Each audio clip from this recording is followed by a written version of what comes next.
Drama serial जुड़वा की कहानी इस समय काफी दिलचस्प हो गई है। अब कराची फिर से आदिल के साथ सारा या झारा के पास जाएगी।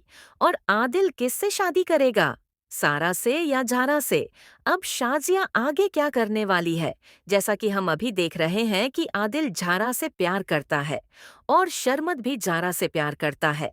और आदिल भी चाहता है कि झारा उसके साथ कराची वापस चली जाए, जिसके चलते अगले एपिसोड में आप देखेंगे कि आदिल सारा को अपने बगल में बैठा लेता है और उसे प्यार से समझाता है कि सारा, समझने की कोशिश करो, तुम्हें अपनी माँ मिल गई है, इसलिए उससे वो प्यार ले लो जो तुम्हें सारी जिंदगी याद आया।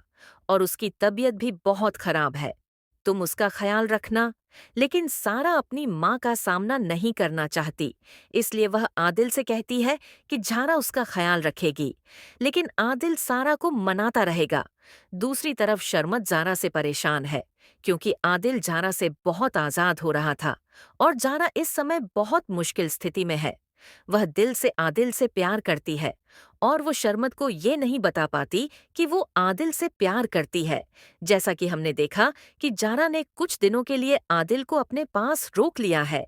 अब आप देखेंगे कि जब भी जारा और आदिल एक दूसरे के करीब होंगे, शर्मत को बहुत जलन होगी और दूसरी तरफ सारा को भी बहुत जलन होगी। अब आप देखेंगे कि आदिल को सिर्फ जारा ही मिलेगी और शर्मत को सारा ही मिलेगी, क्योंकि शर्मत के माता पिता भी सारा को पसंद करते हैं, क्योंकि वह एक अच्छी लड़की है, वह घर का काम करती है।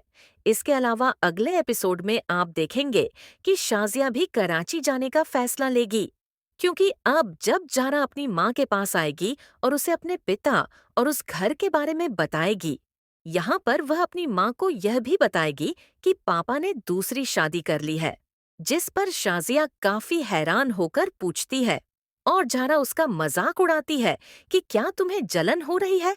और इसके साथ ही जब जारा अपनी माँ से पूछेगी कि चाचा ने ऐसा क्यों किया कि मुझे आपके साथ भेज दिया और मुझे वहाँ रहने नहीं दिया, तो आप देखेंगे